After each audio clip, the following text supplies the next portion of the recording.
menapaki hari pertama di tahun yang baru ini, patutlah kita menaikkan syukur kepada Sang Halik Allah Bapa di sorga yang telah menyertai perjalanan hidup kita melewati tahun lalu yang telah kita tinggalkan dengan berbagai peristiwa hidup yang kita alami. Ada keberhasilan tetapi juga ada kegagalan, ada sukacita tetapi juga ada duka cita. Saat kita diperkenankan Tuhan untuk berada di hari ini 1 Januari tahun 2024 di tahun yang baru, itu berarti kita masih diberi harapan baru dalam hidup. Kita akan kembali berproses untuk berjuang bagi hidup yang akan kita gumuli dengan masalah yang mungkin belum terselesaikan, dengan cita-cita dan harapan yang belum terwujud. Kita akan berproses dalam gumul pelayanan dan kita akan berjuang bagi iman yang kita yakini untuk kelak memperoleh kehidupan kekal yang dijanjikan Tuhan bagi setiap orang yang tetap berpegang teguh pada imannya kepada Yesus Kristus sampai akhir. Mendasari dan mengawali perjalanan hidup di tahun yang baru ini sebagai orang-orang percaya, hendaknya kita ada dalam pengarahan dan penyerahan hidup kepada Tuhan. Sebab sebagai manusia, kecenderungan untuk melakukan dosa selalu ada dalam hidup. Olehnya, menjadikan Yesus yang adalah Immanuel sebagai juru selamat yang menyertai perjalanan hidup di tahun yang baru ini adalah hal yang tepat, sebab penyertaannya sempurna bagi kita. Kita tidak akan ragu dan bimbang melangkah jika kita menjadikan Yesus sebagai Alfa dan Omega dalam perjalanan hidup kita, sebab Dialah yang awal dan yang akhir bagi setiap orang percaya. Memasuki tahun baru ini kita harus punya komitmen yang jelas bersama Tuhan. Sebab untuk sampai pada apa yang menjadi harapan dan tujuan, kita membutuhkan ketaatan dan kesetiaan bersama Yesus. Hal hidup apapun yang sementara dan yang akan kita perjuangkan, semuanya ada dalam kehendak Tuhan. Oleh sebab itu libatkanlah Tuhan dalam setiap pergumulan hidup.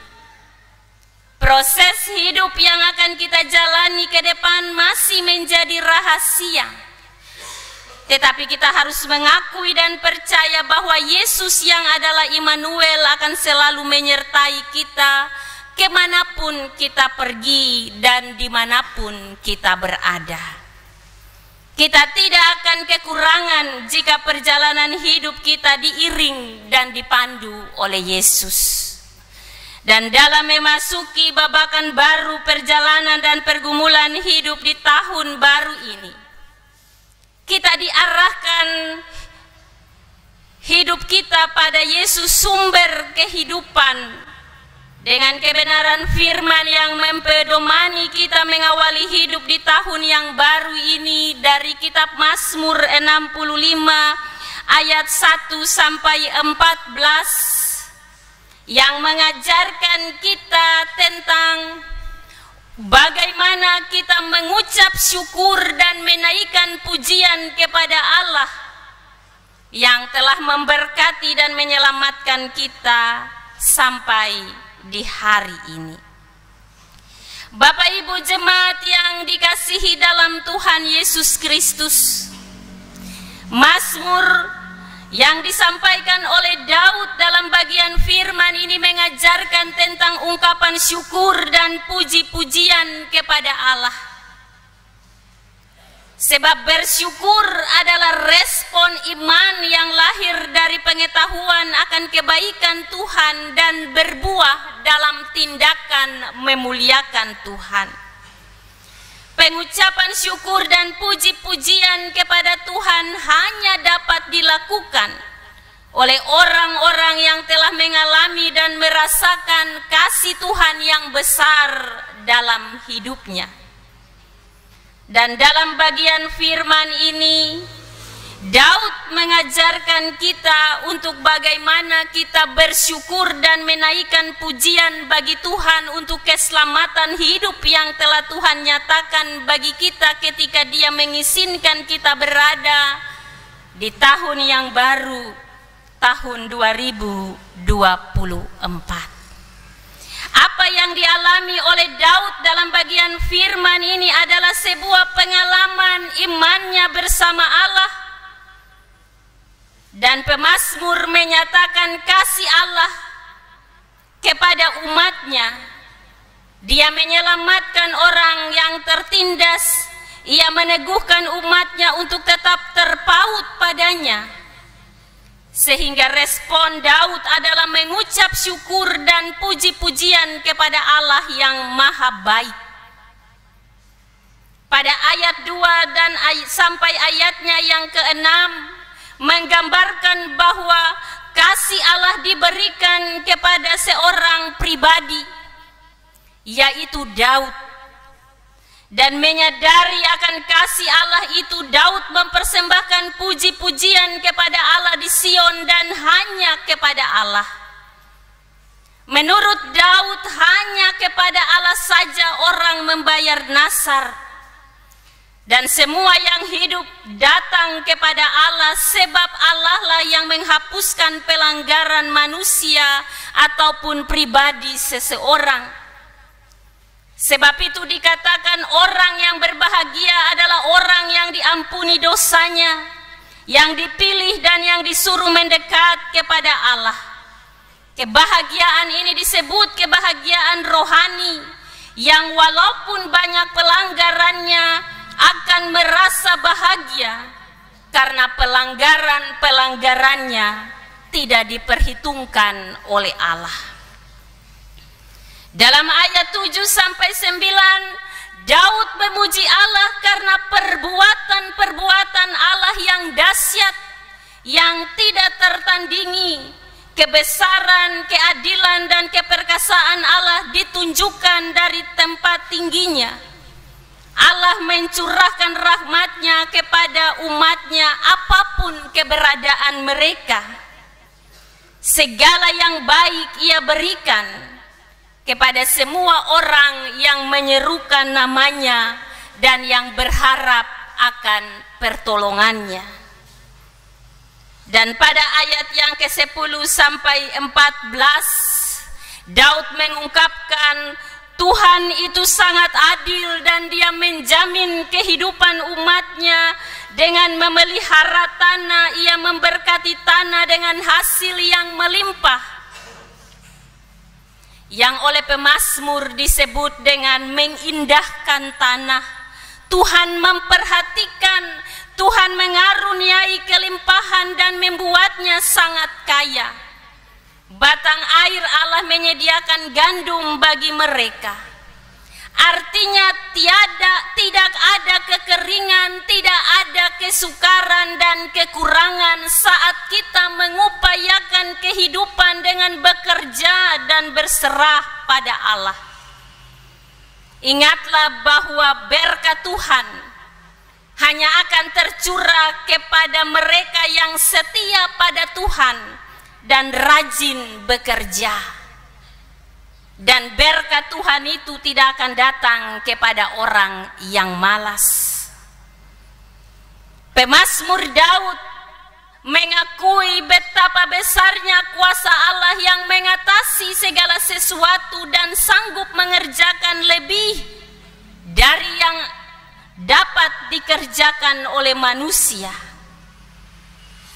Tuhan bahkan mengambil peran sebagai supplier terbesar bagi umat dengan menyediakan berkat-berkat. Maka sebagai umat yang telah menerima berkat kemurahan dan kasih Allah itu, wajib untuk mengucap syukur dan menaikkan pujian, dan hanya bagi Dia segala kemuliaan, pujian, dan hormat itu diberikan kepadanya. Inilah pengalaman iman pemazmur yang dia sampaikan dalam nyanyiannya lewat Mazmur 65 ayat 1 sampai 14. Ketika dia mengalami berbagai perkara-perkara dan perbuatan-perbuatan besar dari Tuhan dalam hidupnya, dan terlebih keselamatan yang dia alami, dia menaikkan nyanyian syukur karena berkat, kemurahan, dan kasih Allah dalam hidupnya. Hal ini pun yang terjadi dalam kehidupan kita ketika kita boleh dikenankan berada di hari ini, di hari pertama tahun 2024. Kita akan menjalani perjalanan siara kehidupan di 364 hari lagi ke depan. Kita tidak tahu apa yang akan terjadi, karena kehidupan kita ke depan masih dalam rahasia Allah. Karena itu, saat kita masuk di tahun yang baru, kita patut bersyukur dan menyatakan di hadapan Tuhan Allah bahwa ini hanya karena anugerah dari Tuhan. Sebab semua orang tidak mendapat kesempatan ini. Karena itu sebagai orang percaya harus memaknai apa arti kehidupan yang Tuhan percayakan bagi kita. Bahwa Tuhan menghendaki kita hidup baru di dalam Dia. Hidup baru berarti menjadi ciptaan baru di dalam Kristus. Kita masuk tahun baru, maka kita tinggalkan kehidupan lama kita dan kita masuk dengan hidup baru yang sempurna di dalam Tuhan. Sebab Allah menjanjikan kehidupan yang sempurna di langit yang baru dan bumi yang baru, di mana Ia akan berdiam bersama umatnya di sana. Dan ketika kita hidup baru di dalam perjalanan kehidupan kita di dalam anugerah dan kasih Kristus, maka kita akan berada di tempat langit baru dan bumi baru yang disediakan bagi kita. Bapak Ibu jemaat yang dikasihi dalam Tuhan Yesus Kristus, kita boleh berada di hari ini bukan karena sebuah kebetulan, tetapi kita harus mengakui bahwa Tuhan Allah masih punya rancangan dalam setiap hidup kita. Dia masih mengizinkan dan memberi kita kesempatan untuk melakukan tanggung jawab kehidupan yang Dia percayakan dan titipkan untuk kita lakukan di sepanjang hidup yang Dia kenankan bagi kita. Kita akan berjalan dalam anugerah-Nya, menggumuli kehidupan ini. Maka jadikanlah Dia Alfa dan Omega dalam kehidupan kita. Hadirkanlah Dia selalu di tengah kehidupan keluarga, rumah tangga kita, pekerjaan, pengabdian, bahkan pelayanan kita. Karena kita tidak tahu, kita tidak bisa memprediksikan dengan kemampuan kita sebagai manusia apa yang akan kita alami, apa yang akan terjadi dalam kehidupan kita di sepanjang 364 hari yang akan kembali kita jalani dan lalui. Oleh karena itu sangat penting untuk kita mengarahkan langkah hidup yang akan kita tempuh ini bersama Tuhan. Selangkah saja maut, tetapi kasih karunia Allah kehidupan yang kekal. Tantangan akan tetap menjadi bagian hidup kita karena kita masih berada di dunia ini. Dan karena itu kita hanya akan dapat melewati setiap tantangan, rintangan, dan kesulitan hidup ini jika kita izinkan Tuhan berjalan beriringan bersama kita dalam hari-hari hidup yang akan kita jalani ke depan. Karena itu jadikanlah Kristus pandu dalam hidup kita.